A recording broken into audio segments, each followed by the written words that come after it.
Hey,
संगती सदा गुणगायीन आवडी तेची माझी सर्व जोडी तुका म्हणे गर्भवासी सुखी घालावे अंबासी गुणगायीन आवडी तेची माझी सर्व जोडी समचरण संवरण सांद्रणी रामबुधाभम जगदनी कपाटी मंडलम मंडलानां तरुण तुलसीमाला तरुणं कंदनेत्रं सदयदवतां विठ्ठलं चिन्तयामि वृन्दावनप्रथमो दुसरे चरण संतांचिया यांच्या कृपादाने कथेचा विस्तार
जगद्गुरु श्री संत तुकाराम महाराज, भक्त शिरोमणी संत नामदेव महाराजांनी सर्व संतांचे वंदन करून उपस्थित गुणीजन, गायक, वादक मंडळी, भगवत स्वरूप मायबाप शिवतांना अभिवादन करून सेवेला सुरुवात करतो. सेवेकरता घेतलेला अभंग महान भगवत भक्त जगद्गुरु श्री संत तुकाराम महाराजांचा 4 चरणांचा आणि देवाकडे काहीतरी मागणं करणारा अशा स्वरूपाचा अभंग आहे.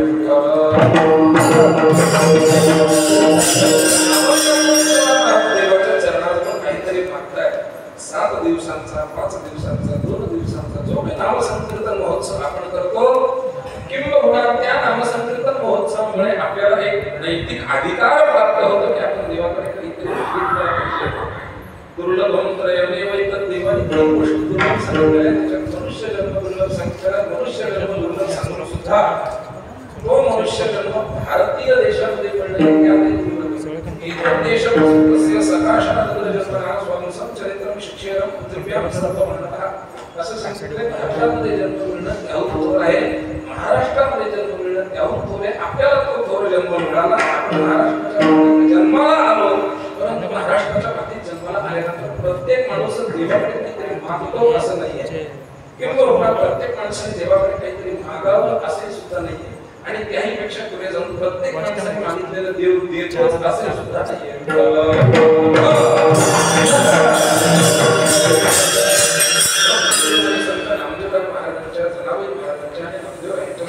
परिवाराचा हा समाधी सोहळा आहे. आषाढ शुद्ध एकादशीला नामदेवरायांनी पहिली या समाधी सोहळ्याची सुरुवात केली. देवाकडे मागणं मागितलं की समाधीला विश्रांतीसाठी मला तुम्ही काय करा, आज्ञा द्या. देवाकडे नामदेवरायांनी मागणं मागितलं. समाधी प्रकरण तुम्ही सगळे पुढे ऐकणार आहे. देवाकडे मागणं मागितलं. देवाने सांगितलं एक पक्षभर काम पुरवली. देवाने सांगितलं तुझे सगळे आंतरीचे गोड मी पुरवतो, पण आता नाही, एक पक्षभर काम. आमच्या एकादशीला कालची एकादशी झाली, द्वादशी शिरापत झाली आणि शिरापत झाल्यानंतर त्या दिवशी नामदेव सहपरिवार देवाच्या चरणाशी समाधी घेतली. तो समाधी सोहळ्याचा उत्सव अनेक वर्षांपासून या भूमी मंदिरामध्ये आणि सर्वांच्या सहकार्यातून, संयोजनातून, गावकऱ्यांच्या सगळ्यांच्या उपस्थितीमध्ये आणि उत्तम अशा नियोजनात या ठिकाणी संपन्न होतो. या सोहळ्यात आजची ही सेवा करण्याची माझ्याकडे आलेली प्रारंभाने माझ्या पूर्वस्फूर्ताने आलेली सेवा देवकी परिणामचे सर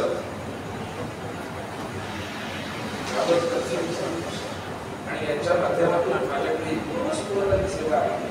खरं तर कीर्तनाच्या तारखांना आत्ता जरी व्यवसाय झालेला असला तरी मुळात कीर्तन करायला मिळणं हे भाग्याचं लक्ष आहे. आता ज्याला रोज कीर्तन करायला मिळतात तो भाग्यवान, त्याला तारखाच नाही, माझी तारखा स्वतंत्र.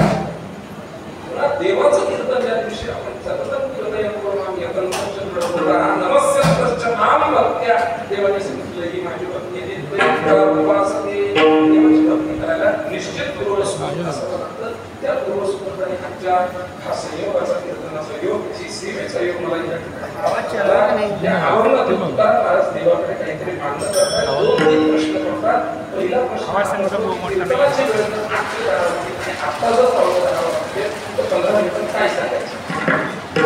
त्याचं उत्तर त्यांच्या लोकांकडून असं दिलं आहे की महाराज 9:30 11:30 सांगतो. त्याचा पुढचा प्रश्न असा आहे की तुम्ही 9:30 सुरू केलं म्हणून मी 12 संपवता. त्याच्या पुढचं तुमचं वाक्य राहील महाराज जेवढ्या वेळ करायचं तेवढ्या वेळ करा. आणि त्याच्या शेवटचं आणि शेवटचं माझं उत्तर राहील की मला जेवढ्या वेळ करायचं तेवढ्या वेळ मी करणार नाही. जेवढी तुमची वेळ आहे तेवढाच वेळ मी करणार आहे.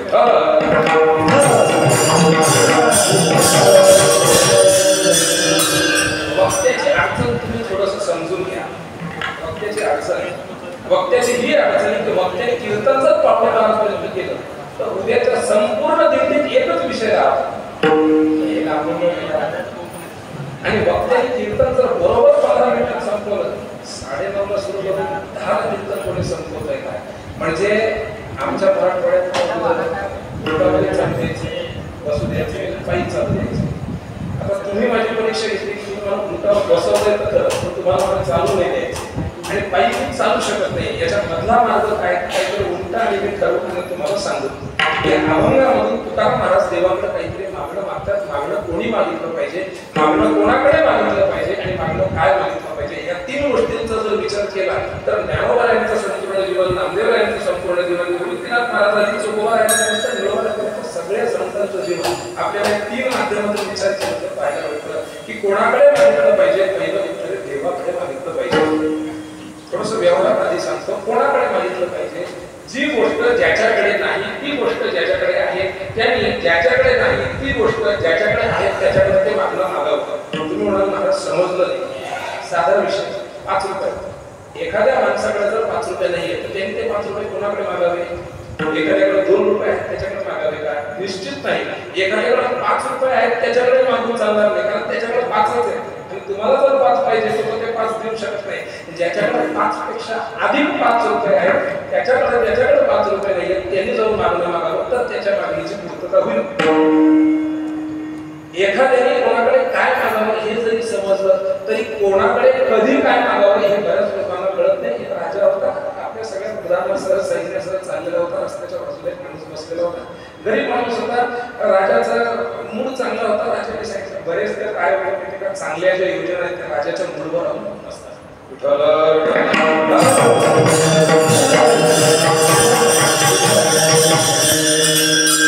तुमच्यातले बरेच जण जागून कीर्तन ऐकत नाही आणि जागून सर्वेंद्रियाचं काम करून कीर्तन ऐका. माझं कीर्तन हे वास्तवाशी रिलेटेड आहे, त्यामुळे तुम्ही माझ्या कीर्तनाला पुराणाशी जोडू नका, वेदाशी जोडू नका. हे कीर्तन वास्तवाशी जोडा. बऱ्याचदा काय होतं, माझं वाक्य पुन्हा ऐका. राजाच्या मूडनुसार योजना केल्या जातात. राजा बदलला की योजना बदलली. या राजाचा मूड सध्या तरी चांगला होता. आपल्या राजाचा मूड कसा आहे ही येणारी सत्ता कळवलं. आपल्या राजाचा मूड आपल्याला अजूनपर्यंत माहिती नाही. मुळात राजाच आपल्याला माहिती नाही. इथून सुरू आहे. उठा जागे बाहेर आता म्हणायला काळ हातात घेतलं की नाही तर दुसऱ्या दिसतोय हे आपला काळ आहे. म्हणजे मी तर म्हणतो संपूर्ण भारताच्या या राजकीय इतिहासामध्ये आपण लोक फार भाग्यवानी मानायचे. आपल्याला सत्तेचे असे रंग पाहायला मिळाले की होळीतले रंग त्याच्यासमोर फिके पडले. इतके सत्तेचे रंग आपण पाहिले मागच्या 2-3 वर्षात.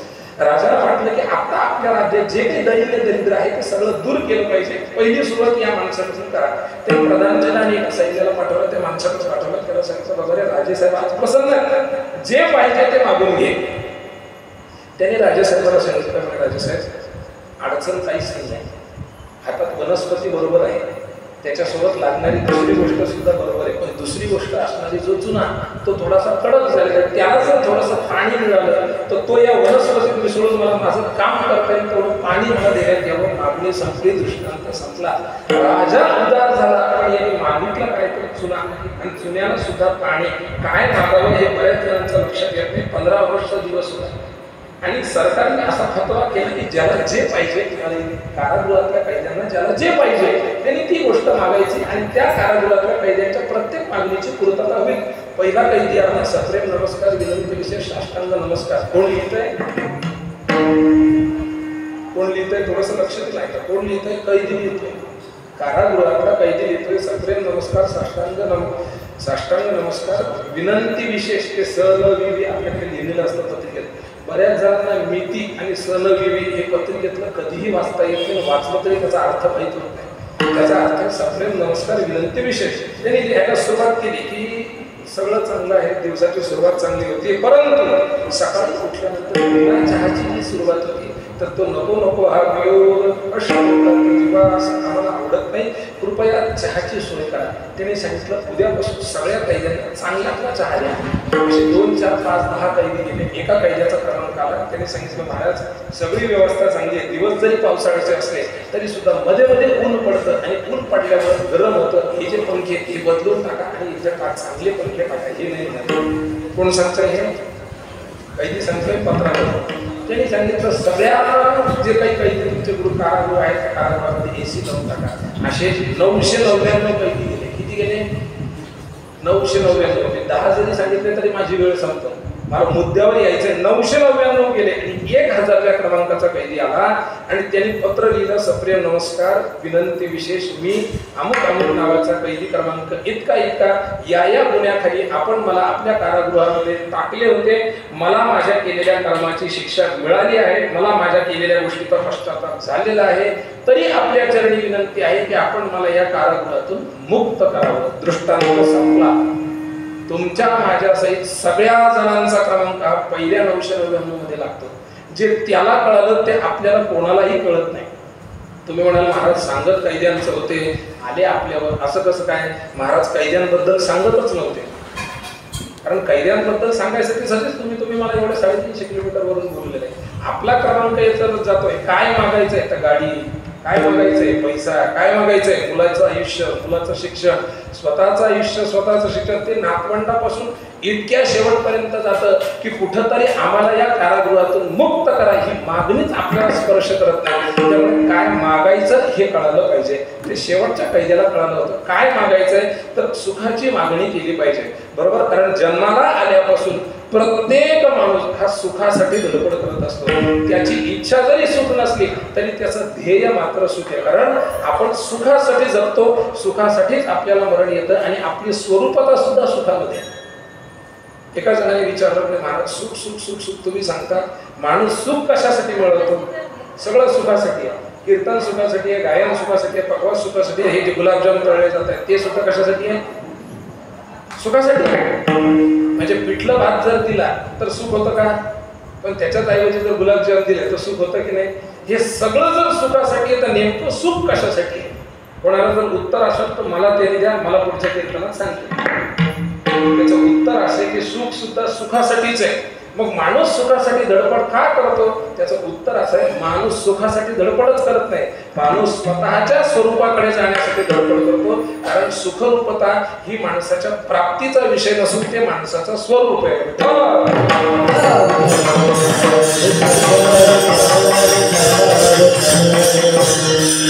अयम आत्मा ब्रह्म सर्वं खल्विदं ब्रह्म प्रज्ञानं ब्रह्म. सगळे विषय पाहून घ्या, माझा विषय तो नाहीये. आपली जी धडपड चालू आहे ती सुखासाठी आहे, पण त्या सुखाची मागणी करत असताना ती मागणी आपल्याला करता येत नाही. हा पहिला मुद्दा आहे. मुळात मागणी कोणी करावी? तर ज्याच्याकडे जी गोष्ट नाही ती गोष्ट ज्याच्याकडे आहे त्याच्याकडे ती मागणी करावी, हा मुद्दा लक्षात आला. पण तुकाराम महाराज देवाकडे कसं काय मागतात? कारण तुकाराम महाराज एका अभंगामध्ये सांगतात, आम्ही देवाकडे कधी काही मागत नाही. आणि इथे तुकाराम महाराज मागणीची यादी करतात. काही मागणे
मागणे हे आम्हा अनुचित असं तुकाराम महाराज बोलत नाही. काही मागणे हे आम्हा अनुचित.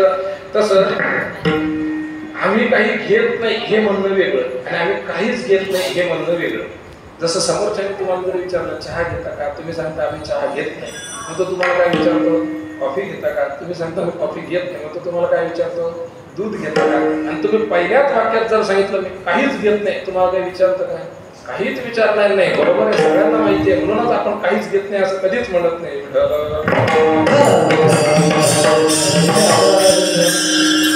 थोडासा माणसाचा स्वभाव सांगतो. मानसशास्त्राच्या दृष्टिकोनातून आपल्याला आग्रह होणार नाही अशा ठिकाणी माणूस मागून घेतो की तुम्ही लक्षात घ्या. सासरवाडीच्या ठिकाणी गेल्यावर माणूस नाही कितीदा म्हणतो, कारण त्याला माहिती आहे आता नाही म्हटलं तर ते आपल्याला वाढणारच आहे. आणि भंडाऱ्यात गेल्यावर माणूस नाही म्हणत, गेलेला म्हणत ए राजा इकडे ये, इथं वाढ. जिथं आपल्याला काही मिळणार आहे हे माहिती आहे तिथंच माणूस नाही म्हणतो. तुकाराम महाराज सांगतात याच्या पायाजवळ मागितल्यावर मला काय नाही मिळणार आहे राजा, याचे म्हणता काय भीक मागेल, काहीही मिळणार आहे. म्हणून याला पहिलेच सांगा काही नको, कारण सुरुवात अशी झाली होती. तुकाराम महाराज आषाढीला गेले. आषाढीला गेल्यानंतर तुकाराम महाराजांनी देवळात चंद्रभागेचं स्नान घेतलं, कुंडीकरायाचं दर्शन घेतलं, महाद्वारात नामदेवरायांचं दर्शन घेऊन तुकोबाराय देवाजवळ गेले, देवाच्या चरणावर नतमस्तक ठेवलं. आणि जसा 3 दिवसांचा 7 दिवसांचा 5 दिवसांचा हा जो नामसंकीर्तन महोत्सव झाल्यानंतर आपल्याला एक परमार्थिक नैतिक अधिकार प्राप्त होतो की आपण देवाकडे काहीतरी मागावं. तुकाराम महाराजांनी असं काय केलं की तुकाराम महाराजांना देवाकडे मागण्याचा नैतिक अधिकार प्राप्त झाला. तर तुकाराम महाराज म्हणतात सर्व सुख ल्यालो आम्ही सदा नामघोष, तुका म्हणे आम्ही झालो अग्निरूप लागून येदू पाप पुण्यांगा. या अवस्थेला तुकाराम महाराज प्राप्त झाले. ती अवस्था प्राप्त झाल्यावर तुकाराम महाराज देव तुकाराम महाराजांवर प्रसन्न झाले. तुकाराम महाराजांना देवाने विचारलं तू बऱ्याच दिवसांनी आले, बरी झाली वारी, मुद्दा काय? तुकाराम महाराजांनी सांगितलं, देवाने सांगितलं काहीच नाही म्हणे, आज काहीतरी मागा, त्याच्याशिवाय जाऊ देत नाही. तुकाराम महाराज म्हणे काही मागत नाही. देवाने सांगितलं जर काही मागितलं नाही तर मागची सगळी जी रांग आहे ती तशीच्या तशी राहील, मी तुला माझ्या पायापासून जाऊ देणार नाही. तुकाराम महाराजांचा देवाचा संवाद सुरू झाला. तुकाराम महाराज मागत नव्हते, देव सोडत नव्हते. तुकाराम महाराजांनी देवाने हट्ट केला की तुकोबाराय काहीतरी मागा. संतांमध्ये आणि आपल्यामध्ये हा फरक आहे. ज्या दिवशी ही दरी मिटल त्या दिवशी आपण संतत्वाला पोहोचलो असं प्रत्येकाने ओळखून घ्यायचं की आपल्या मागण्याची यादी संपत नाही आणि देवाने हट्ट करून तुकोबाराय मागत नाही. विठ्ठल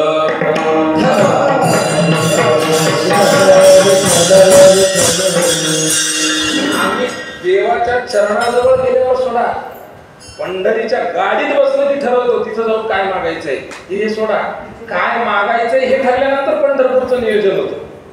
लक्षात घ्या, तुम्ही नीट कीर्तन ऐका. आपण पंढरपूरला गेल्यावर देवाकडे मागत नाही, आपण मागायचं आधी प्रयोजन झालं की मग पंढरपूरला जायचं नियोजन करतो की आता हा हे देवाकडे मागायचंय, उद्या आपण जाऊ. म्हणजे काय की आईची तब्येत खराब आहे, एकदा पंढरपूरला जाऊन येऊ. म्हणजे नियोजन कळलं का काय की आईची तब्येत बरी होऊ दे हे सांगण्यासाठी देवाकडे जायचंय. देवाकडे गेल्यावर काही मागायचंय हा फार विषयाचा लांबचा विषय आहे. तुकोबाराय देवाचे चरण धरून बसले. देवाने सांगितलं तुकोबाराय तुम्हाला सोडणार नाहीये, काही ना काहीतरी मागा. तुकोबाराय सांगतात देवा एकच मागतो, तुझ्या समोर आल्यानंतर तू कितीही हट्ट केला तरी काहीच मागण्याची इच्छा होऊ देऊ नको, एवढीच मला काय दे, वरदान दे. देवाने सांगितलं तुकोबाराय 9 ते 11चा विषय करायचा नाही, इथं शब्दाचा विषय करायचा नाही, इथं पुन्हा तारीख मिळायचा विषय येत नाही. मागा सांगितलं तर मागायचं, रिकामं बोल फिरून न मागायचं, कारण माझ्या पुढे आणायचं नाही. देव तुकाराम महाराजांना सोडत नव्हते, तुकोबाराय देवाकडे मागत नव्हते. शेवटी देवाने सांगितलं तुकोबाराय मी तुम्हाला सांगतोय आणि आज्ञा करतोय की माझ्याकडे काहीतरी मागा. तेव्हा तुकोबारायांच्या मुखातून जे शब्द निघाले ते अभंगाच्या पहिले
हेच गायक वादक जर असतील तर कीर्तन अर्धा तास लवकर सुरू करा, म्हणजे मला यांच्या चाली यथार्थपणे ऐकता येते. तुकाराम महाराज देवाने भरपूर हट्ट केला. तुकाराम महाराजांनी सांगितलं देवा द्यायचंच असेल ना हेची, दुसरं काही नकोय देवा, हेची घडो मज जन्मांतरी मागणे श्री हरे म्हणजे हेची व्हावे माझी आस जन्मोजन्मी तुझा. जिथं जिथं चकार शब्द वापरलेला आहे तिथं तिथं तुकाराम महाराजांनी काय मागितलं याची संगती एकदा लावून.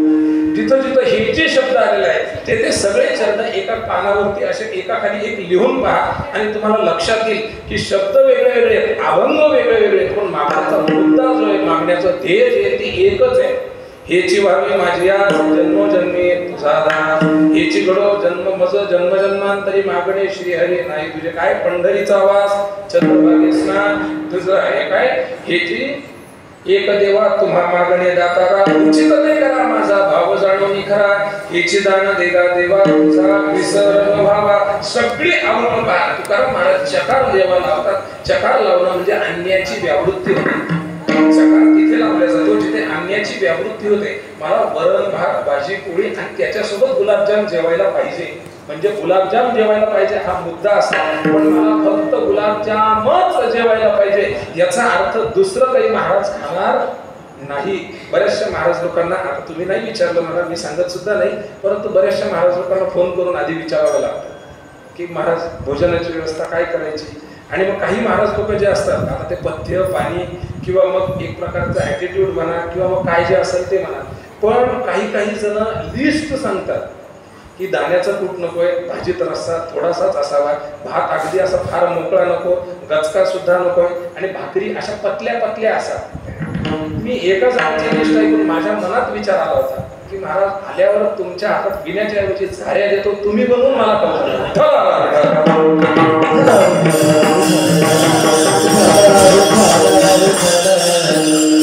एक तर आपण गरीब वारकरी सगळे, गरीब म्हणण्यापेक्षा पैशाने गरीब नाही आहे. इथं पैसा प्रत्येकाकडे खूप, पण भावना जशी तशी चांगल्या ठिकाणी जरी गेलं तरी त्याच्याकडे जे असेल तो ते त्याला जेवायला देतो. कारण कबीराचे चर्मरंगू लागे रोहिदासा सांगे कबीराच्या मागे शैली मिळते. सजन कसा आहे तुला गे माणसावरत्यास कृपा लागे. त्याच्या आधी विदुरागडच्या कण्या देवानी खाल्ल्या होत्या, तर देवानी तिथं गेल्यानंतर विदुराने विचारलं नव्हतं देवा काय शिजवू, किंवा सुदाम यांनी पोहे घेऊन जाताना देवाला मेसेज केला नव्हता की देवा ब्रेकफास्ट घेऊन येतोय, पोहे माझ्यासोबत आहेत, ते तुला आणू का, विचारलं नव्हतं. मुखशुद्धी तुळशी दळ तुका म्हणे मी तुळवळ देव तुकोबाराच्या घरी येऊन खाटेवर बसले आणि देवाने विचारलं तुकारामाला. तुकोबारा सांगतात माझ्याकडे द्यायला काही नाहीये, आम्ही सदैव सुडके जवळी येतात सोड दाखे देवा मुखशुद्धी तुळशी दळ तुका म्हणे मी दुर्बळ, माझ्याकडे ते सुद्धा नाहीये. असं असताना देव प्रसन्न होतो आणि आम्ही सगळं देऊनही महाराज प्रसन्न होत नाही. काय कारण असतं तुमचं तुम्ही शोधा. माझा मुद्दा आहे तुकाराम महाराज देवाकडे हेची म्हणतात म्हणजे अन्याची व्यावृत्ती करतात. म्हणजे तुकाराम महाराजांना इतर दुसरं काहीच नकोय, फक्त एकच गोष्ट पाहिजे. अशी कोणती गोष्ट आहे तुकाराम महाराज सांगतात अशी कोणतीच गोष्ट नाहीये तुझा विसर न व्हावा, ज्याच्या प्राप्तीसाठी सततं कीर्तयंतो माम, किंवा या नवविधा भक्ती सांगितल्या श्रवणम कीर्तनम विष्णोः स्मरणम पादसेवनम अर्चनम वंदनम दास्यम सख्यम आत्मनिवेदनम, किंवा ज्याच्या प्राप्तीसाठी 18 पुराण रचले गेली, ज्याची ओळख व्हावी याच्यासाठी 4 वेद 6 शास्त्र रचले गेली, ज्याची नीट ओळख व्हावी याच्यासाठी संत वाङ्मय निर्माण झालं, किंवा याच्यासाठी जप याच्यासाठी तप व्यासेही अमुक ग्रंथ केले, हे सगळं ज्याच्या प्राप्तीसाठी आहे त्याचा विसर न व्हावा ही तुकाराम महाराजांची मागणी आहे. म्हणजे तुकाराम महाराज किती पुढचे लक्षात घ्या तुम्ही. तुम्हाला आम्हाला जिथं पोहोचायचंय त्या ठिकाणाहून तुकाराम महाराज म्हणतात मला कधीही परत फिरू नको. म्हणजे राजकीय दृष्टीने जर उदाहरण द्यायचं झालं, उदाहरण फक्त याचा संबंध लावू नका तुम्ही, उदाहरणाचा संबंध कधीही लावू नये. आणि माणूस चुकतो तेव्हाच की माणूस उदाहरणाचा संबंध लावतो. असा तुम्हाला सांगतो, जर समजा तुम्ही आमदार झाले तर आता हे उदाहरण आहे, याचा संबंध काही नाही आहे. माझ्या गळ्यातला विणा तुमच्या गळ्यातला काळ जाऊन आपण आमदार होणार नाहीये, पण जर आपण याचा खऱ्या जीवनाशी संबंध लावला तर आपल्याला झोप लागेल का? लागणार. आपण जर आमदार झालो तर एक पुस्तक लिहिता येईल महाराज काय काय करायचंय ते, पण याचा उदाहरणाशी संबंध लावू नये. आपल्याला मी उदाहरण सांगतोय, आपल्याला इलेक्शन लढायचंय ग्रामपंचायतचं आणि तुकोबारा म्हणताय की मी कायमस्वरूपी पंतप्रधान आहे. म्हणजे आपलं अंतर पहा. तुम्हाला आम्हाला पाप कर्मातून बाहेर पडणं शक्य होत नाहीये आणि तुकाराम महाराज म्हणतात लागो नेदू पाप पुण्य अंगा. याच्यातला फरक पहा. एक माणूस होता, मी अनेकदा हे सांगतो, ते अनेकदा याच्यासाठी सांगावं लागतं की त्याच्यावर आपली उंची आपल्याला तपासायला सोपं जातं. एक उंच टेकडी होती, टेकडीवरती एक खिडकी होती, खिडकीत एक कागद लिहिलेला होता. तो कागद माझ्यासारखा गेला, तरी जाऊन पाहिला, खिशात घातला, खाली आल्यानंतर त्याला लक्षात आलं आपण कागद खिशात टाकला होता. तो कागद काढला, कागद पाहिला, कागदावर लिहिलं होतं घोडा कुत्र्या एवढा दिसतो. काय मूर्ख माणूस होतो, घोडा कुत्र्या एवढा दिसतो का? घोडा कधीच कुत्र्या एवढा दिसत नाही. दिसतो का? आपल्यातले सुद्धा लोक न विचार करता पटकन नाही म्हणून देतात. आपली चूक नाही येते, तुमची नाही, ही सुद्धा नाहीच म्हणतोय पहिल्यांदी. आपल्या लक्षात येत नाही, आपण विचार न करता पटकन नाही म्हणतो. ठीक आहे, घोडा कुत्र्या एवढा दिसतो का? कधीच दिसत नाही. ती पाहुण्याची चिठ्ठी खिशात ठेवली आणि दुसऱ्या दिवशी पुन्हा वर गेला आणि दुसऱ्या दिवशी मी याच्या जास्त जवळ याच्यासाठी जात नाही की यातून माझं वावलं. मला ते असं जे धरून बोलतात तसं धरून मला बोलता येत नाही. हा, ती थोडीशी माझी कमतरता आहे तेवढी. ते घोडा कुत्रा एवढा दिसतो की नाही हे त्याला लक्षात नव्हतं. त्याने ती चिठ्ठी खिशात घातली. दुसऱ्या दिवशी सहज चुकून पुन्हा त्याच टेकडीवर गेला, त्याच खिडकीत गेला आणि खिडकीत गेल्यानंतर तेव्हा ज्याने खाली पाहिल्यानंतर त्याला खिशातली चिठ्ठी आठवली आणि ते दृश्य डोळ्यासमोर दिसलं. घोडा कुत्रा एवढा दिसत होता. खालून जर तुम्ही पाहिलं तर घोडा कुत्रा एवढा दिसणार नाही, पण एका उंच टेकडीवर जाऊन जर तुम्ही पाहिलं तर घोडा कुत्रा एवढा दिसतो. दृष्टांत संपला. तुकोबारायांचे अभंग तुकाराम महाराजांच्या दृष्टीने पाहिले तरच ते आपल्याला कळतात. आपल्या दृष्टीने जर आपण ते अभंग पाहिले तर आपल्याला ते अभंग कळत नाही. तुकारामाने आम्ही झालो अग्निरूपही कळत नाही, तिही त्रिभुवनी आम्ही वैभवाचे धनी कळत नाही आणि आम्ही सदैव सुडके जवळ येता चोर धाके हे सुद्धा कळत नाही. त्याच्यासाठी उंची असावी लागते आणि ती उंची ज्या दिवशी आपल्याला प्राप्त होते ना त्या दिवशी आपण कुठेतरी परमार्थ पथावर चांगल्या मार्गाला लागलो असं समजायला हरकत नाही.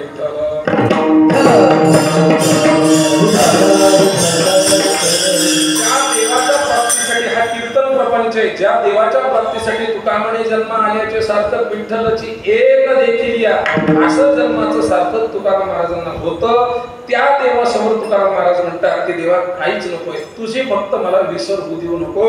विसरतो न पडावा असं आहे. विसर त्याचाच पडत नाही ज्याची भेट झाली नाही. आता इथून पुढे जर मी कधी गेलो आणि तुम्ही जर मला दिसलात तर मी म्हणून महाराज बऱ्याच वर्षांनी भेटले, आता भेटत राहा, संपर्कात राहा, पण तुम्ही माझा चेहराच पाहिला नाही आणि मी तुमचा चेहराच पाहिला नाही आणि तरी मी म्हणावं की मला सोलापूरच्या महाराजाची फार आठवण येते, तर याचा संबंध काय? असं होऊच शकत नाही. कारण एखाद्या व्यक्तीची भेट झाल्याशिवाय त्या गोष्टीचा विसर पडत नाही. तुम्हाला आम्हाला देवाच्या प्राप्तीसाठी प्रयत्न करावे लागतात आणि तुकाराम महाराज देवाकडे मागणंच विसर न पडावा म्हणून म्हणतात. देव सुद्धा अंतःकरणातून प्रसन्न झाले. देवाने सांगितलं तुकोबाला या मागणं मागितलंय अत्यंत सुंदर आहे, माझी प्राप्ती तुला झालेलीच आहे, पण झालेल्या प्राप्तीत सुद्धा तू म्हणतो कधीही विसर होऊ देऊ नका. माझा विसर तुम्हाला जर नाही झाला तर तुम्ही करणार काय? त्याचं उत्तर तुकोबाला अभंगाच्या द्वितीय गुण गायना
तर एक गोष्ट मी नित्य करत राहील, जे भगवान मुखातलं जे वचन आहे, सततं कीर्तयन्तो मां यतन्तश्च दृढव्रताः गुणगायेन आवडी, हेचे माझे सर्व जोडी. अनेक जे अभंग आहेत, मी कालच एका म्हणजे आमच्या पाठामध्ये सांगितलं की तुकोबरायांचे अभंग, पुराणातले श्लोक आणि वेदातले मंत्र हे जर एका पानावर त्या क्रमानुसार जर तुम्ही लिहिले तर त्या वेदातल्याच मंत्राचं स्वरूप आणि त्याचं जे उत्तर आहे किंवा त्याचा जो आशय आहे तो पुराणांमधल्या श्लोकात येतो. आणि पुराणांमधल्या श्लोकांचा जो पूर्ण आशय तो जशाचा तसा आणि आपल्या तुकोबरायांच्या नामदेवरायांच्या अभंगामध्ये येतो. तुम्हाला सांगतो, यदक्षर पदं पृष्ठं नामत्राहीणंचे भवे तत्सर्वं क्षम्यतां देव प्रसीद परमेश्वर. आणि बोली लिहिले कुरे वेडे वाकुडे उत्तरे, करा क्षमा अपराध महाराज तुम्ही सिद्ध. याचा अर्थ आपण जर लावायला गेलो तर त्या श्लोकाचा अर्थ आणि याचा अर्थ किंबहुना त्या श्लोकाचे जो भाव होता तोच भाव या अभंगाचा आपल्याला पाहायला मिळतो. देवाने सांगितलं, जो सतत संकीर्तन करतो अर्थात तो माझा प्रिय भक्त आहे. तुकोबराय सांगतात, देवा तुम्ही जर मला तुमचा विसर पडू नाही दिला, तुम्ही जर माझ्या डोळ्यासमोर आता दृष्टी पुढे ऐसा चितूर आहे हे जर वरदान तुम्ही मला दिलं तर काय करेल, तर गुणगायेन आवडी, हीची माझी सर्व जोडी. तुकाराम महाराज देवाचं गुणगान करतात आणि तुम्ही आम्ही सुद्धा देवाचं गुणगान करतो. परंतु याच्यामध्ये फरक काय, तर एका वाक्यात उत्तर सांगून मी पुढे जातोय. मी कुठल्याही चरणाचं विस्तृत पद्धतीने चिंतन करू शकत नाहीये. ही माझी अडचण आहे आणि तुमची सुद्धा अडचण आहे, कारण वेळ तशी झालेली आहे. तुकाराम महाराजांनी गुणगान करण्यामध्ये आणि आपण गुणगान करण्यामध्ये फरक आहे की तुम्ही आम्ही गुणगान करण्यामध्ये आपल्याला देवाचं गुणगान करायला आवडतं. माझी सर्व जोडी गुणगायन आवडी हे तुम्हाला आम्हाला लागू होतं, पण हे जी माझी सर्व जोडी गुणगायन आवडी हे तुम्हाला आम्हाला लागू होत नाही. याचं कारण सांगतो. एखादी गोष्ट आवडती म्हटल्यावर त्याच्या विरुद्ध एखादी गोष्ट नावडती असली पाहिजे. म्हणजे आपण गोष्ट ऐकतो, एका राजाला 2 पत्नी होत्या. एक होती, सांगा तुम्ही, काही फरक नाही, आपल्याला एकच आवडते नावडती विषय आपल्याकडे नाही येते, ते राजाला असतात फक्त. असं महाराज राजाने काही केलं तरी चालत असतं. आताच्या राजाला नाहीये म्हणा, आता बरेचसे राजे पाहिले आपण, नाहीये कोणाला. पण एक असती आवडती आणि एक असती नावडती, असे 2 विकल्प येतात. पण एकच जर विकल्प असेल तर आवडती नावडती विकल्प होत नाही. नावडतीला सुद्धा काय करून घ्यावं लागतं महाराज, तुम्हाला अजून अनुभव नाही. नावडतीला सुद्धा आवडती करूनच घ्यावं लागतं ना, विकल्प नसतं ना तिथं. तुम्हाला एखादी गोष्ट जर आवडते तर तुम्हाला त्याच्या विरुद्ध एखादी गोष्ट आवडत नाही. आपल्याला देवाचं नाव आवडते की नाही सांगा, गुणगायन आवडी माझी सर्व जोडी. पण आपल्याला हेची माझी सर्व जोडी याच्यासाठी म्हणता येत नाही, कारण आम्हाला टीव्ही पाहायला सुद्धा आवडतं, कारण आम्हाला गावात फिरायला सुद्धा आवडतं, कारण आम्हाला गुलाबजाम सुद्धा आवडतात, कारण आम्हाला श्रीखंड सुद्धा आवडतं, कारण आम्हाला बाकीच्या गोष्टी सुद्धा करायला आवडतात. तुकाराम महाराज जेव्हा चकार वापरतात तेव्हा अन्याची व्यावृत्ती होते आणि अन्याची व्यावृत्ती जिथं होत असते तिथं इतर गोष्टींचा अभाव धर्मशास्त्राने सांगितलेला आहे. तिथंच चकार लावला जातो जिथं इतर कुठल्याही गोष्टीचा विचार संभवत नाही. त्वमेव माता च पिता त्वमेव त्वमेव बंधुश्च सखा त्वमेव त्वमेव विद्या द्रविणं त्वमेव त्वमेव सर्वं मम देव. जिथं जिथं च आहे, माताच पिताच द्रविणंच, तिथं इतर कोणीही मला दुसरा तुझ्याशिवाय नाही आहे. म्हणजे तू आई आहेच पण घरची सुद्धा आहे असं तुकाराम महाराज म्हणत नाही. घरची जी आई आहे तीच माझी रखुमाई आहे आणि ही जी रखुमाई आहे तीच माझी आई आहे. हा एकात्मतेचा भाव तुकाराम महाराजांच्या जीवनामध्ये होता. म्हणून तुकाराम महाराज सांगतात, हेची माझी सर्व जोडी, मला तुझ्या गुणगानाशिवाय काय खातो आम्ही कासया संगाती काहीही लक्षात येत नाही. मला फक्त एकच लक्षात येतं, सदा नाम घोष करू हरी कथा. गुणगान करणं म्हणजे नेमकं काय करणं. बऱ्याचशा महाराज लोकांना आयोजकांचं गुणगान करण्याची सवय असते आणि महाराज माझ्या बऱ्याचशा तारखा त्या गुणगानामुळे कॅन्सल झाल्या. कीर्तन सुंदर झालं, कीर्तन म्हणजे हे लोकांनी सांगितलं बरं मी ते झाल्यावर विचारलं निघू का, ते म्हणे महाराज कीर्तन सुंदर झालं, पण म्हटलं पण काय, अहो म्हणे तुम्ही ते मागं जे नाव होतं किंवा ते जे बाजूला बसले होते त्यांचं नावच तुम्ही घेतलं नाही. गुणगायन आवडी ही सवय बऱ्याचशा महाराज लोकांना असते. हे सोडा, ही सवय असल्याशिवाय राजकारणात प्रवेशच नाही आहे. पूर्वीच्या राजे लोकांना इतकं गुणगान करून घ्यावं वाटायचं की त्याच्यासाठी ते एक कवी ठेवत होते. त्या कवीकडे काय काम होतं माहिती का, रोज संध्याकाळी 4:30ला यायचं आणि राजाची उत्तमोत्तम स्तुती करायची. कारण राजा माणूस हा स्तुतीप्रिय असतो. काही महाराज लोक स्तुतीप्रिय आहेत, त्यांना फक्त सांगायचं की काय महाराज काय चिंतन झालं ते लगेच तुम्हाला तुमच्या मनासारखं काम करतात. गुणगायन आवडी. तुकाराम महाराज म्हणतात गुणगान करणं चांगलं आहे, पण ते गुणगान कोणाचं करावं, तर ते गुणगान मला फक्त तुझं करावं वाटतं. पण गुणगान करणं म्हणजे काय, तर कौतुक करणं असा त्याचा अर्थ होत नाही. तुम्ही फार मोठे, तुम्ही फार चांगले, तुमच्याशिवाय जगात दुसरं कोणी चांगलं नाही, तुम्ही होते म्हणूनच सत्ता जगा, उद्या सुद्धा कार्याला तुम्हीच असलं पाहिजे, वर्षानुवर्ष तुमची अशीच सेवा असली पाहिजे. गुणगायन याला गुणगान म्हणत नाही. तर गुणगान करणं म्हणजे काय, तर गुणांचं गान करणं म्हणजे गुणगान करणं. आता गुणांचं गान करणं म्हणजे काय, तर देवाच्या ठिकाणी जी काही गुण सांगितलेली आहेत त्या गुणांचं वर्णन करणं, त्या गुणांचं गान करणं. आता या गुणगानाला सुरुवात कोणी केली आहे माहिती का, वेदांनी केली आहे. वेदात काय, देवाचं गुणगान आहे. पुराणात काय, देवाचं गुणगान आहे. संत वाङ्मयात काय, देवाचं गुणगान आहे. जेही तुम्ही धर्मशास्त्रातले ग्रंथ पाहाल याच्यात देवाच्या गुणगानाशिवाय काहीही नाहीये. जनतेला तुम्हाला आम्हाला केलेला उपदेश हा 30% फक्त, आणि 70% देवाचं गुणगान आहे. कारण एकदा तुम्ही शहाणे झाले की काय करायचं, तर 70% असणारं गुणगान करा. विठ्ठल.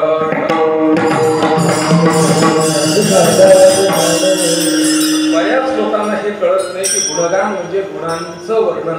गुण कशाला म्हणायचं, व्हावा वाटे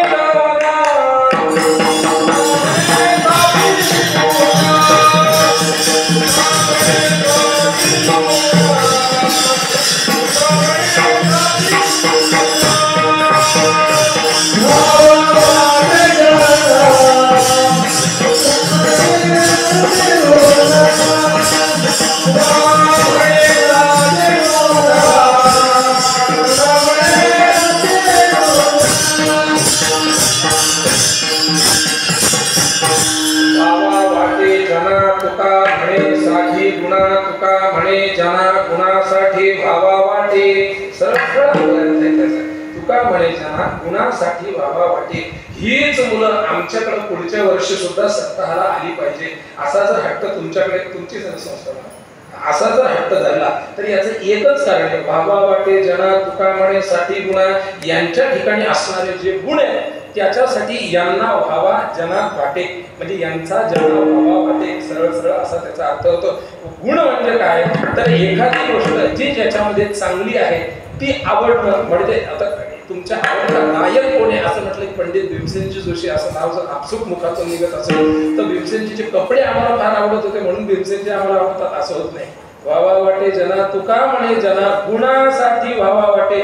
एखादा माणूस फार वाईट कृत्य करतो, अहो जाऊ द्यावा म्हणे, किती वाईट वागला तरी त्याच्या ठिकाणी गुण किती चांगला आहे, फार उत्तम गात होतो. म्हणजे लोक एक चांगली गोष्ट जर चांगली असेल तर 99% गोष्ट बाजूला ठेवून त्या एका गोष्टीकडे बघून त्या लोकांवर प्रेम करतात. अशी अनेक उदाहरणं तुम्हाला देता येते. परमार्थातली सुद्धा आहे, राजकीय सुद्धा आहे, अनेक उदाहरणं आहेत. म्हणजे एक गोष्ट चांगली असणं, ती चांगली गोष्ट आपल्याला हवीशी वाटणं, त्याला म्हणायचं गुण. आणि असे गुण जर देवामध्ये कोणते असतील तर त्याचं मी कायम वर्णन करल, त्या गुणांचं मी गान करल, त्या गुणांचं मी गायन करल, चिंतन करल. पण देवाच्या ठिकाणी असे गुण आहेत किती. तुकाराम महाराज म्हणतात देवाच्या ठिकाणी गुण नाहीये. चतुरा तुझी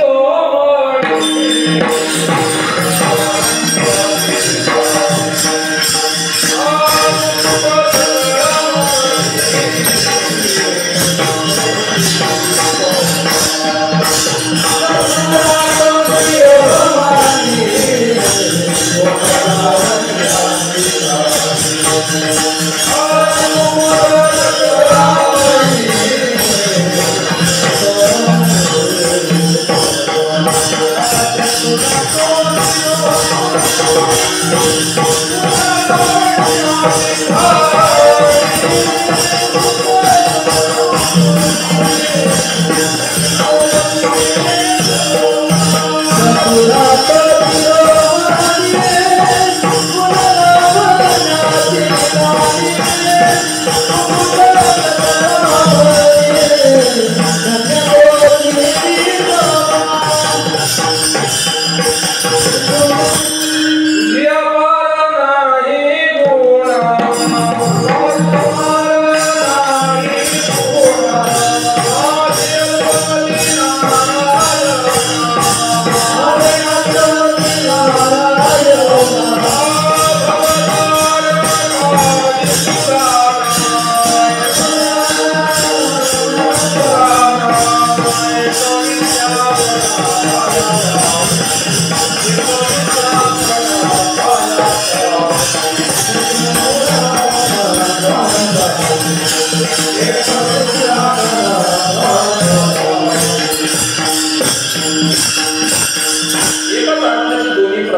चतुरात शिरोमणी गुण लावण्याची खाणी.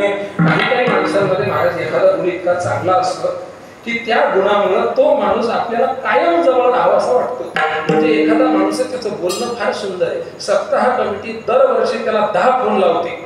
सप्ताह कमिटीतले कोणी इथं लोक असतील आणि त्यांच्याकडे जर असा माणूस असेल तर त्यांनी तो योगायोग समजावा. पण त्याला 10 फोन लावते की बाबा करू काहीच नको, फक्त सोबत थांब. आणि हे जर सोबत असणार म्हणे आणि हा जर नुसता बोलला तर महाराज 10 कामं आपोआप निघून जातात. एकाने विचारलं काय होतं सांगू नका म्हणे. 10-5 तेलाचे डबे तर कुणीकडेच गेले नाही म्हणे. याला फक्त सोबत ठेवा तुम्ही. आणि त्याच्या विरुद्ध काही लोकांमध्ये महाराज असे गुन्हा असतात की त्याला सांगावं लागतं. तो म्हणतो काय करू, त्याला सांगावं लागतं काही एकच कर, 8 दिवस इथं दिसू नको एवढंच गुणच नाही. त्याला फक्त हा उपसर्ग लागलेला आहे. त्याला म्हणावं तोही गुणच आहे आणि हाही गुणच आहे, फक्त त्याला अवगुण असा शब्द म्हटला जातो की ते जर गेटवर दिसलं तर लोक सांगतात याला आत येऊ देऊ नका, नाही तर आपल्या कार्यक्रमाचं वाटोळं झाल्याशिवाय राहणार नाही. हा गुणच आहे. एखाद्या माणसाकडे ते वैशिष्ट्य असतं आणि एखाद्या माणसाकडे हे वैशिष्ट्य असतं की तो सोबत जर राहिला महाराज तर तो सोबत राहिल्याने आपलं महत्व वाढवी. महत्व वडिलांचे आपोआप आपलं महत्व वाढत जातं. असे काही व्यक्तिमत्व असतात. अशी देवामध्ये नेमकी कोणती गुण आहेत तुकोबाराय म्हणतात त्याच्यात किती गुण आहे विचारू नका. गुण लावण्याची खाणी. खाण म्हणजे काय, जिथून एखादी गोष्ट निघती, दगडाची खाण, पेट्रोलची खाण, हिऱ्याची खाण, सोन्याची खाण, ही गुण लावण्याची खाण आहे म्हणे. काही माणसांमध्ये गुण असतो पण लावण्य नसतं. कस्तुरी आहे, कस्तुरी माहितीये का? ज्ञानोबरायांच्या मंदिरात त्या विना मंडपाच्या आतल्या मंडपात, म्हणजे मला वाटतं कारंजा मंडपात, ते जे मधनं असं गोल डिझाईन आहे, त्या गोल डिझाईन मध्ये एक असा गोल आहे आणि त्या गोलामध्ये कस्तुरी आहे. कधी जर दर्शनाला गेले तर तिथं दंडवत घाला. आता तिथं जाऊ देत नाही. तिथं दंडवत घाला, तुमच्या नाकाला वास येतो. कस्तुरी ही तोळ्याने विकली जाते. एवढा मोठा गुन्हे महाराज. सोन्याशिवाय मला नाही वाटत दुसरं काही. ती लवंग विकल्या जाते तोळ्याने, पण तिला काही किंमत नाहीये. कस्तुरी सोन्यापेक्षा महाग आहे महाराज. आणि ती कस्तुरी गुण इतका सुंदर आहे पण लावण्य काहीच नाही महाराज. माती नुसती. अशी समोर जर आणले तर आपण म्हणून कशाला माती आणली फेकून दे. ज्याला त्यातलं कळत नाही तो ती कस्तुरी फेकून देतो. आणि एखादा पिवळा धमक साप महाराज, काय लावण्य किती सुंदर दिसायला असतो साप. तुम्ही 5-50 फुटाचा साप, 50 कशाला महाराज, 10 फुटाचा गोळा, 2 फुटाचा जरी साप इथं आला पिवळा सुंदर छान असा आहे, मला सांगा जय विठ्ठल करायच्या आधी पळतील की नाही साहेब? काऊन पळाले पाहिजे बरं? किती सुंदर दिसायला. लावण्यच आहे. लावण्य जरी असला तरी गुण नाहीये ना महाराज. गुण नाहीये, त्याच्यात अवगुण आहे. एखाद्याच्या ठिकाणी काही लोक दिसायला इतके सुंदर असतात, लावण्यवत असतात, लावण्यवान असतात, पण त्यांनी तोंड उघडलं की सगळं वाया जातं. आणि काही लोक दिसायला कसेही असू द्या पण त्यांच्या मुखातून आली मुखा वाटे अमृत वचने अशा स्वरूपाचे गुण त्यांच्या ठिकाणी असतात. महाराज हे दोन्ही देवाच्या ठिकाणी शिवाय कोणाच्याच ठिकाणी पाहायला मिळत नाही. महाराज लोकांचं सोडा, संतांचं फक्त उदाहरण, संत आणि देव यामध्ये अभेद आहे. देवते संत फक्त यांच्याच ठिकाणी दिसू शकतो. तुकाराम महाराज म्हणतात तो गुणाची आणि लावण्याची खाण आहे. तुझी अपार नाही गुणा माझी अल्पमती नारायणा. अहो तुकोबर आहे, अल्पमती म्हणतात आणि आपल्याला 20 मिनिटात गुण सांगायचे, कसं शक्य आहे हो? त्यांनी संपूर्ण जीवन 4000 अभंग लिहिल्यानंतर ते म्हणतात माझी अल्पमती नारायणा. ज्ञानोबराय 9000 ओव्या लिहिल्यानंतर म्हणतात एरवी तरी मी मूर्खू. आणि आपण महाराज 2 वर्ष आनंदित राहतो आणि हरिभक्ती पारायण करतो. कसं काय कॉन्फिडन्स येतो आपल्याला? देव जाणे विठ्ठल.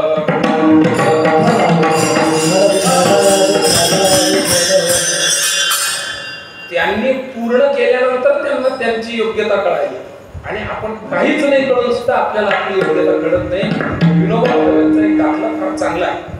विनोबा भावे जेव्हा पत्र लिहायचे, पूर्वी पत्र लिहिण्याची पद्धत होती, आता तो टेक्स्ट मेसेज आणि आता त्याच्यानंतर व्हॉट्सअप किंवा मेलने ती जागा घेतली आहे. ते पत्र लिहिल्यानंतर त्या पत्राच्या खाली लिहित असत नाव. तर विनोबा भावे लिहायचे आपला विनोबा भावे, वैकुंठवासी स्वानंद सुखनिवासी वारकरी शिक्षण संस्थेचे संस्थापक सद्गुरू जोग महाराज. ही जी गिरदावळी त्यांना लावली आहे ही महाराष्ट्रातला प्रत्येक कीर्तनकार त्यांना लावतो. कारण महाराष्ट्रात कीर्तन हे जे गावोघरी पोहोचलं, गावागावात पोहोचलं, जोग महाराजांमुळे पोहोचलं. जोग महाराज जेव्हा खाली पत्राला सही करायचे तेव्हा लिहायचे पंढरीचा वारकरी विष्णू नरसिंह जोग. जे त्या पदावर पोहोचले त्यांना कळतंय की आपण त्या पदाचे नाहीये. आणि जे नुसते पदव्या लावत आहेत त्यांना अजूनपर्यंत हे लक्षातच नाही आलं की पदवी आपल्यासाठी आहे का आपण पदवीसाठी आहे.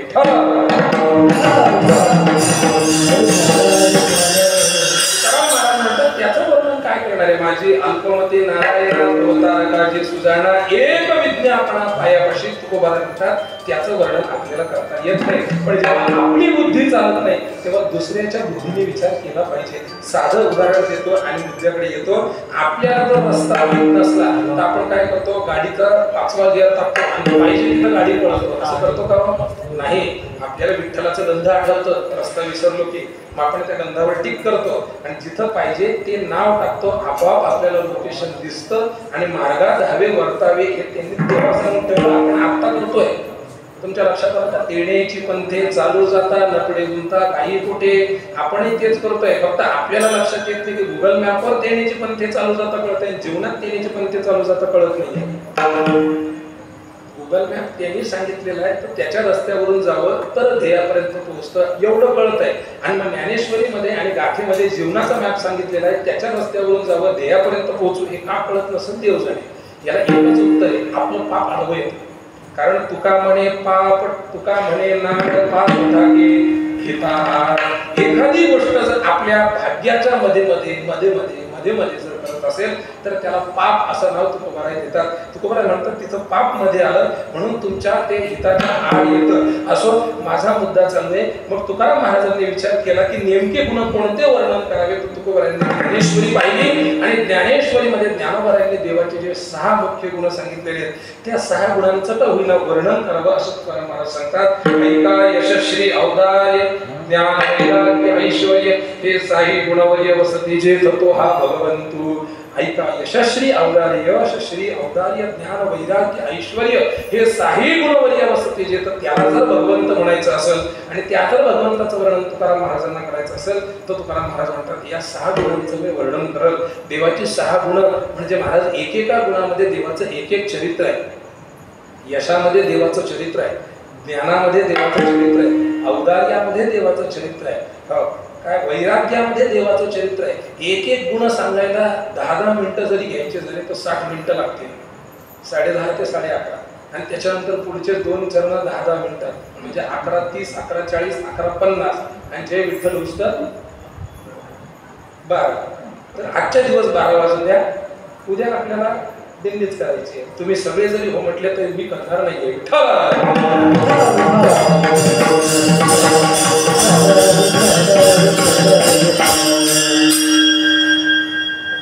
माझी अडचण सोडा, सहज आठवलं म्हणून सांगतो. त्या आमच्या नारदी कीर्तनामध्ये कीर्तन पाठशाळेमध्ये एक मुलगा होता आणि अमळनेकर महाराजांची कोणती परंपरा आहे की अमळनेकर महाराजांच्या इथे जर काल्याचं कीर्तन करायचं असेल तर ते काल्याचं कीर्तन करत असताना कीर्तनाची सुरुवात 7 वाजता होती महाराज आणि मी कीर्तनला उभा राहिलो. लॉकडाऊनच्या कालावधीतला गोष्ट आहे. नामदास महाराजांचं तिथं 30 वर्ष कीर्तन होतं. ज्ञानेश्वर महाराज नामदासांचं दरवर्षी त्यांचंच होतं. लॉकडाऊन मध्ये ते येऊ शकले नाही. महाराज मला म्हटलं तू कर. म्हटलं ठीक आहे. कीर्तनाला उभा राहिला. पेटा बांधून आल्यानंतर सर ऐका महत्वाचा विषय, पेटा बांधून आलो आणि असं इथं विना हातात घेणार तितक्या शेजाऱ्याला विचारले, माझा मित्र आहे तिथे, काय म्हटलं कीर्तनाची वेळ किती आहे? ते म्हणजे 7 ते. म्हटलं किती? ते म्हणजे किती नाही महाराज असतं.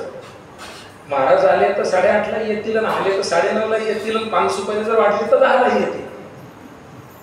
तुम्हाला सांगतो महाराज घाम फुटणं काय असतं त्या दिवशी माझ्या लक्षात आलं. तुमच्या बऱ्याच लोकांच्या लक्षात नाही आलं. एक आमच्या नारदी कीर्तनातला तो दाखला देतो म्हणजे तुमच्या लक्षात येईल. एक 7 पानाचं कीर्तन त्यांनी लिहिलेलं होतं बरं, आणि 6वं पान झालं त्याचं आणि 7वं पान हरवलं आणि 6व्या पानावर शेवटी लिहिलं होतं देवानी बासरी हातात घेतली आणि पुढचं 7व्या पानावर लिहिलं होतं आणि 7वं पान फाटलं. यांनी उत्तम कीर्तन केलं महाराज की तुम्ही सुद्धा पुढच्या वर्षी त्याची तारीख घ्या. इतकं सुंदर. पण कुठपर्यंत? देवानी बासरी हातात घेतली आणि आता पुढे काय? ती वाजवली का फेकून मारली का काय केलं हे त्याच्यात लिहिलेलं. पाठ कीर्तन करणं अनेक लोक अशा बारक्या मुलांना कीर्तनाच्या व्यासपीठावर उभं करतात. आम्हाला त्याचा विरोध नाहीये, निश्चित केलं पाहिजे. प्रल्हादाने सुद्धा तेच केलं, ध्रुव बाळाने सुद्धा तेच केलं. पण ध्रुव बाळाने स्क्रिप्ट पाठ केली नव्हती. आता त्याला सांगतो, त्याने 2-3 मिनिटं घातले, देवानी बासरी हातात घेतली आणि देवानी बासरी हातात घेतली आणि त्यानंतर महाराज देव उभे, देवानी छान बासरी हातात घेतली आणि त्याला आणीच्या पुढे जाता येईना महाराज. ही अडचण बऱ्याचदा होती, तशी अडचण येऊ नये. आणि दुसरा मुद्दा सांगतो, इतकंही बोलू नये की लोकांनी म्हणावं बस झालं, कीर्तन लवकर का संपवावं, इतकंही कीर्तन करू नये की लोकांनी म्हणावं महाराज उलटा आहात, आणि एवढ्याही शॉर्ट मध्ये बोलू नये की लोकांना वाटावं याला काहीच येत नाही.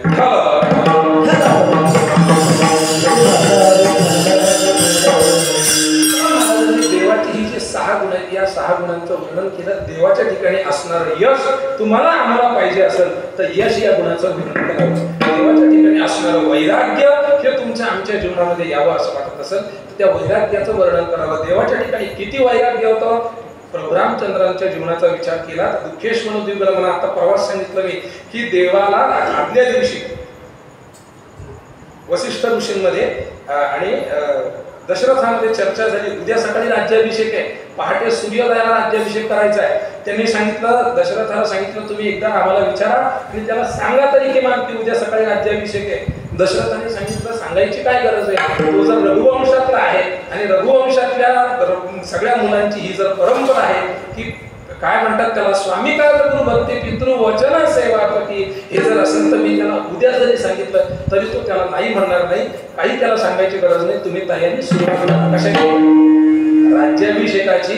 भारताच्या सार्वभौमत्व राजा, आणि तेव्हा भारतही नव्हता महाराज, पृथ्वीपती, सगळ्या पृथ्वीचा जो अधिपती आहे तो राजा प्रभू रामचंद्र उद्या सकाळी 6 वाजता सूर्योदयाला होणार आहे. देवाला ती गोष्ट कानावर घेऊन सांगितली. देवाने सांगितलं यथा योग्यं तथा कुरु. देवाच्या चेहऱ्यावर काहीही भाव बदलले नव्हते. आता माझे कपडे कोणते, उद्याची तर तयारी राहिली आहे, तुम्ही मला आधी नाही सांगितलं, काहीही नव्हतं.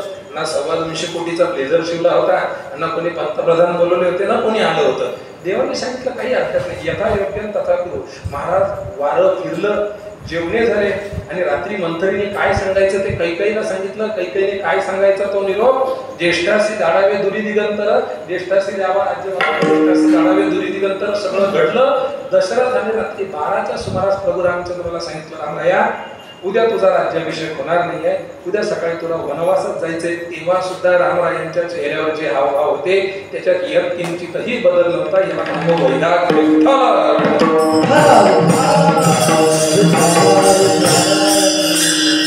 आपल्याला आपलं दुःख स्वीकारता आलं पाहिजे आणि आपल्याला आपला विजय पचवता आला पाहिजे. लक्षात घ्या, बऱ्याच जणांना विजय पचवता येत नाही म्हणून विजयाच्या नादात ते काही करतात, आणि बऱ्याच जणांना दुःख स्वीकारता येत नाही, पराभव स्वीकारता येत नाही म्हणून ते पराभवाच्या नादात ते काही करतात. या वैराग्य जर म्हणायचं असेल, हे वैराग्य आमच्या अंगी यावं असं वाटत असेल तर देवाच्या वैराग्य या गुणांचं वर्णन केलं पाहिजे. ज्ञान वैराग्य ऐश्वर्य. देवाच्या ऐश्वर्याबद्दल आपण बोलूच शकत नाही. आजीवस अमरावती काला पहावया येते. सगळी अमरावती राज्याने सोडून सगळे खाली आले. काबलं खाली काय असं होतं, काही नाही, गवळीयाची ताकदीची पोरं होती, त्यांच्याकडे असं कोणतं ऐश्वर्य होतं, त्यांच्याकडे ऐश्वर्य नव्हतं, त्यांच्याकडे ऐश्वर्य संपन्न भगवान होता. तो जिथं असेल तिथं यत्र योगेश्वर कृष्ण यत्र पार्थो धनुर्धरा, तिथं 3 गोष्टी असतात. तत्र श्रीर विजयो भूतीर. श्री म्हणजे लक्ष्मी संपत्ती ऐश्वर्य आणि विजय म्हणजे यश कीर्ती ज्ञान. हे जर तिथे असेल तर धुवानी तिरुमती मम, अर्थात देव जिथं आहे तिथे या गोष्टी आहेत. म्हणून ज्ञान हवं असेल तर देवाचं ज्ञानाचं वर्णन करा, वैराग्य हवं असेल तर देवाच्या वैराग्याचं वर्णन करा, गुण हवं असेल देवाच्या या सगळ्या 6 गुणांचं वर्णन करा. तुकाराम महाराज म्हणतात या 6 गुणांचं वर्णन करून देवा मला इतकी तृप्तता होती की न लगे मुक्ती न लगे संपदा. आणि एकच गोष्ट केली पाहिजे. काय केली पाहिजे? या गोष्टी सुरू असताना याच्यामध्ये विघ्न नाही आलं पाहिजे. विघ्न कशामुळे येणार नाही तर चांगल्या लोकांची जर संगत घडली तर जीवनात विघ्न येत नाही महाराज. नाहीतर माणूस फार चांगला होता म्हणे. बऱ्याच जणांचं तुम्हाला ऐकलंय असेल तुम्ही, माणूस फार चांगला होता म्हणे, पण संगत बिघडली आणि माणसाचं सगळं आयुष्य महाराज पतनाला गेलं. तुकोबारा म्हणतात माणसाचं काय घेतात, चांगला साधू जरी असला संगेना डोला, साधू जैसा पतन उद्धार, संघाचा महिमा. हा सगळा संघाचा महिमा आहे. म्हणून हा संघ बदलता कामा नये. तुकोबारा सांगतात संगती करावी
एकच कर, मुक्ती देऊ नको, संपदा देऊ नको, पैसे देऊ नको, न लगे मुक्ती काही ठिकाणी पाहते आणि धन संपदा. हे बघा, धन देवाकडे मागायचं नसलं तरी धन कमवू नये असं कोणत्याही संतांनी कुठेही सांगितलेलं नाही. मागू नये हे बरोबर आहे, पण कमवू नये हे कोणीही सांगितलेलं नाही. उलट सोडून या धन उत्तम व्यवहारे. तुकाराम महाराजांना व्यवहार येत नव्हता, कोण सांगलो? वैराग्य शिरोमणी असणारे तुकाराम महाराज पण सोडून या धन उत्तम व्यवहारे असं उपदेश छत्रपती शिवाजी महाराजांना जर करू शकतात तर तुकाराम महाराजांचा व्यवहार किती पक्का असला पाहिजे ते लक्षात घ्या.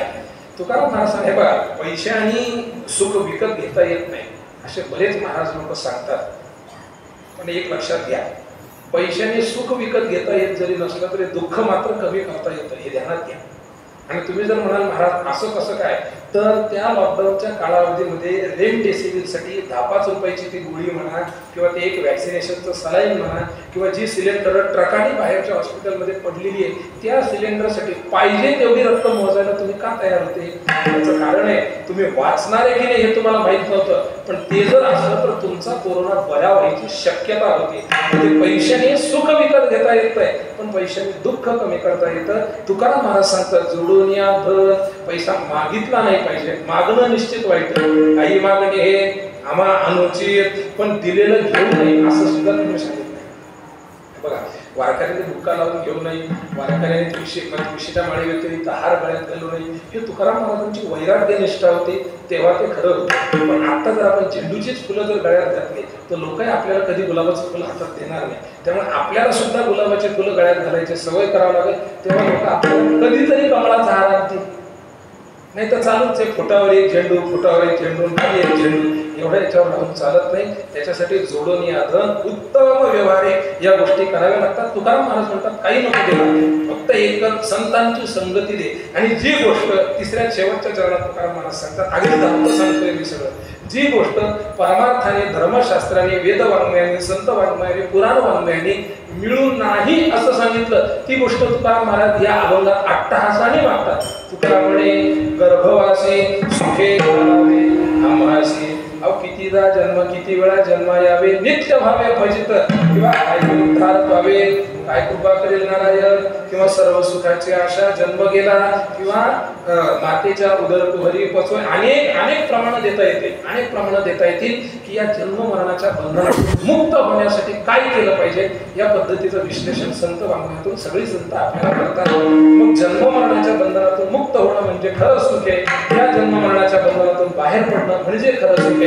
आणि हे जन्म मरण हे टीका यंत्र जायचे हे नंतर हे जर सगळं सुख दुःख सांगितलेलं आहे. तुकाराम महाराज सांगतात कसं काय महाराज, तर त्याचं एक छोटंसं उदाहरण देतो आणि कीर्तनाच्या समारोपाकडे जातो. कीर्तनकार होता महाराज आणि रात्री ज्यांनी कीर्तन केलं त्याच्याकडे गाडी नव्हती आणि म्हणे मग सकाळी उठून जाण्यापेक्षा आता या शेताने लाईट आहेत, लोक राहतात, थोडेसे वाड्या वस्त्या आहेत, शेताने जाऊ. ते शेताने चालले होतं. कीर्तनकार शेताने चालले. रात्री 11 वाजता कीर्तन संपलं, 11:15 झाले, बरोबर आहे. 11 जय विठ्ठल झालं. सोलापूरच्या बाहेर पडले, शेताने निघाले. तिथं एका सावकाराचं शेत होतं. बरं, सावकाराचं शेत म्हटल्यावर ते शेत नक्कीच मोठं असलं पाहिजे, पण त्याहूनही सावकारात जर पोरगा असेल तर ते काय करेल काहीही सांगता येत नाही. असाच तो सावकार आणि असाच त्याचा तो मुलगा होता. त्यांनी काय केलं, गोफण हातात घेतली, गोफण, आणि त्याला काही लक्षात नाही आलं, ऊस लागलेला होता. ते ऊस हाताने दिसला, त्याने तो गोफण घेतला, त्याच्यावर डोळा घातला, मारला. त्या कीर्तनकाराच्या पाठीत लागला. आम्ही मुद्दाम कीर्तनकार याच्यासाठी म्हणतोय की दुसऱ्याची निंदा करायची, स्वतःवर आलं काही हरकत नाही, आपली आपण बोलायचं. त्याला पाठीत लागला. त्याने सांगितलं अरे कोणाचं काही बोललो नाही, विजागी मागितली नाही, जेवढी घेतली तेवढी घेऊन निघालो, कधी कुठं ठरवत नाही, व्यवस्थित कीर्तन केलं, लोकांनाही काही बोललो नाही, 4 शिव्या कीर्तनात घातल्या नाही, कोण दगड मारताय काही कळत नाही. पुढे गेला, अजून एक दगड महाराज पाठीत बसला. त्याने सांगितलं आता काही ना काहीतरी केलं पाहिजे, कारण आलो त्याच गावातला जर सावकार होता तर हे सावकाराचं जर शेत आहे तर सावकाराला एकदा झापलं पाहिजे. परत निघाला महाराज, परत निघाला, तसा डोक्यात तो गोळा येऊन पडला. आणि जसा डोक्यात गोळा येऊन पडला तसा त्याने खाली उचलला, गोळा असा हातात घेऊन पुन्हा त्याला मारला. तितक्यात ते पाहिलं ते दगड नव्हता, तो सोन्याचा गोळा होता. त्याने महाराज आवाज दिला आणि अजून 3 फेक म्हटला. माझा दृष्टांत संपला. आतापर्यंत तुम्हाला गोळा म्हणून लागला, त्याच्या वेदना झाल्या, त्याच्यावर तुम्ही संतापले, तो हातात घेऊन तुम्ही त्याला मारायला प्रवृत्त झाले. आणि जसं तुम्हाला कळालं की हातात घेतलेला गोळा हा साधा गोळा नसून हा सोन्याचा गोळा आहे, तुम्ही सांगितलं अजून दे, अजून दे. डोकं फुटलं चालत, नवीन डोकं बसून घे, कारण ते ऑलरेडी त्याला नव्हतं काय काय माहित. तुम्ही लक्षात घ्या, आतापर्यंत डोक्यातून रक्त काढणारा गोळा आता त्याच्या मनाला सुख देऊ लागला. याचं कारण गोळा सोन्याचा होता. तुकाराम महाराज सांगतात जन्म मरण जरी वाईट असलं, मनुष्य जन्म तरी शेवटची पाळी आहे. जर मनुष्य जन्म असला तरी सुद्धा त्या मनुष्य जन्मात येऊन जर नरक करणी करे तो नरका नारायण होय, अशी जर कृती आपण केली, कीर्तन चांग होय अंग हरिरूप, अशी जर कृती आपण केली तर तो जन्म पुन्हा पुन्हा मिळावा असं का म्हणू नये. याच न्यायाने तुकाराम महाराज म्हणतात की तू जर मला तुझा विसर पडू नाही दिला तर सुखे घालावे आम्हासी. तू जर आम्हाला तुझ्या गुणांचं गुणगान करू दिलं तर सुखे घालावे आम्हासी. तू जर आम्हाला संत संत सदा दिला तर सुखे घालावे आम्हासी. गोपाळ कुमारी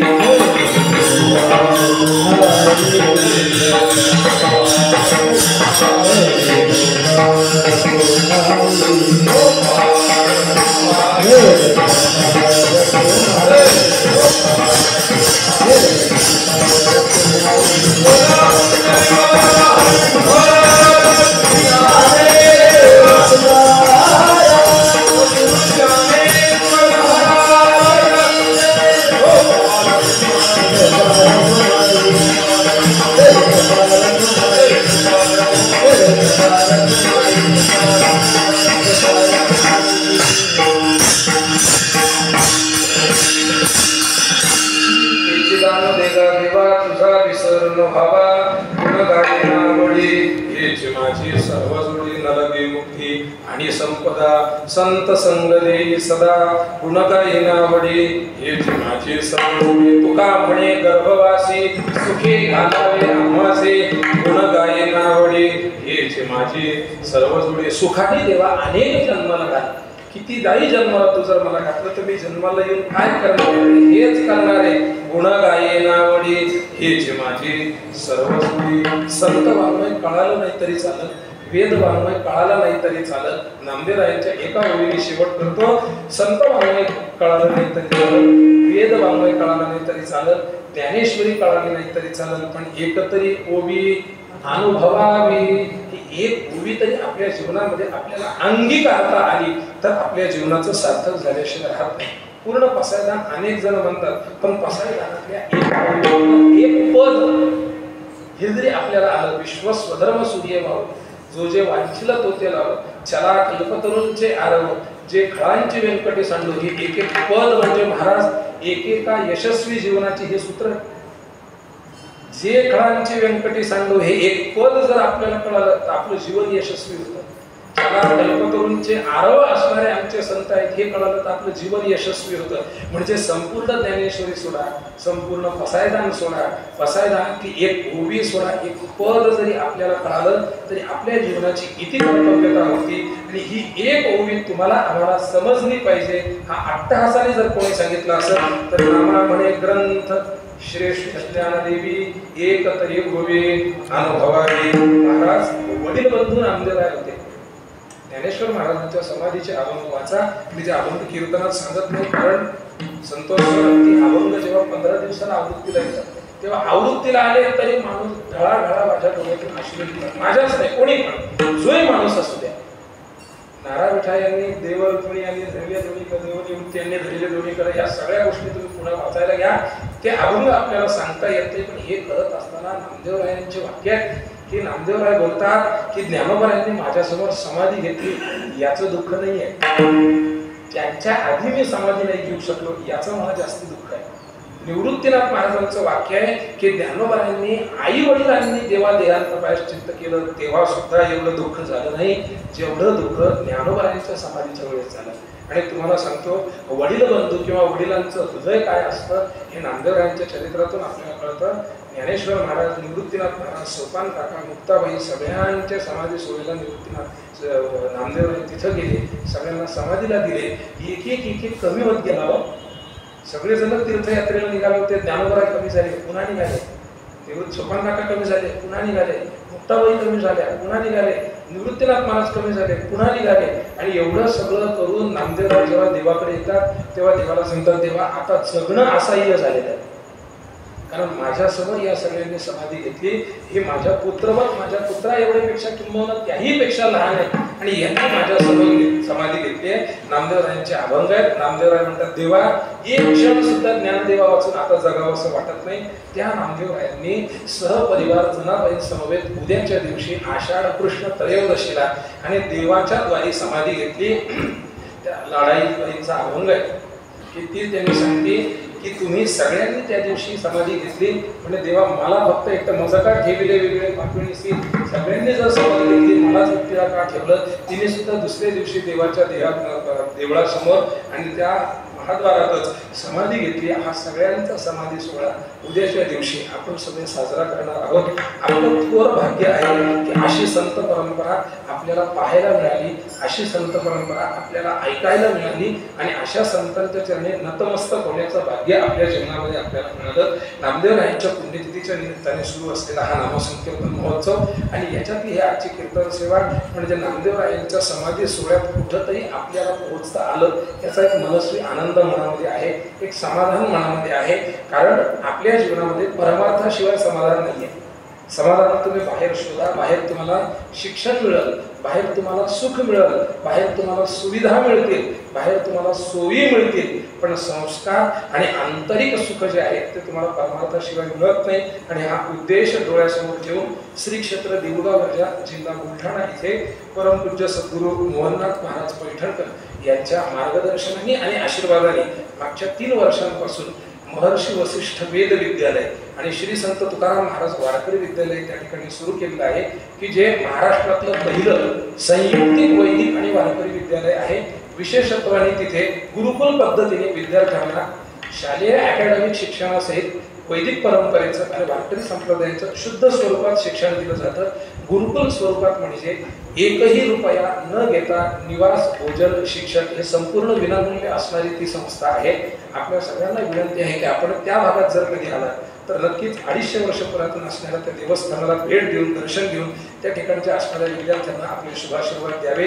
केवळ वैदिक आणि वारकरी विद्यालयच नाही तर त्यासोबत कृष्णप्रिया गोशाळा, सिद्धांत सार ग्रंथालय असे अनेकविध उपक्रम त्या ठिकाणी सुरू आहेत. आपल्या सगळ्यांच्या आशीर्वादाने आणि परमदयाघन भगवान परमात्मा पांडुरंगाच्या कृपाशीर्वादाने कार्य चांगल्यापणाने सुरू आहे. आपण अवश्य त्या ठिकाणी एकदा भेट देऊन त्या सत्कार्याला आपले शुभाशीर्वाद संपादन करावे. पुनश्च एकदा झालेली सेवा सद्गुरू श्री नामदेवरायांच्या चरणी, सद्गुरू ज्ञानेश्वर महाराजांच्या चरणी अर्पण करून सेवेला विराम देतो. ज्ञानेश्वर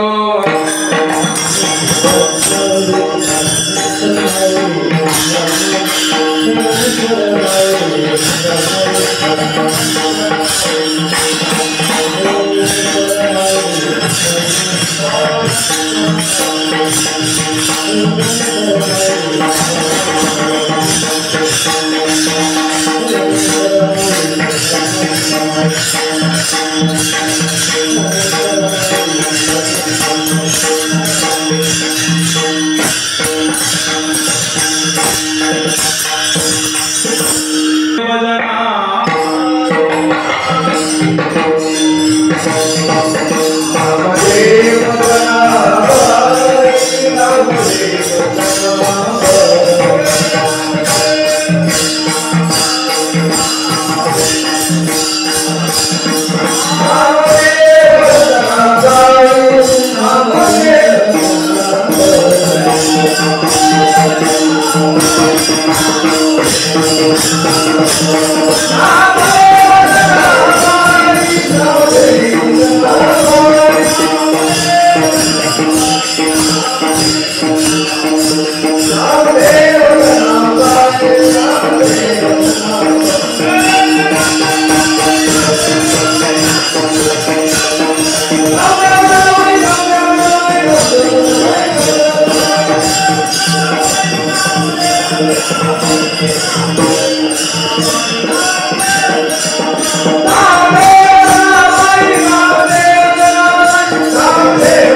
Oh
बोलिले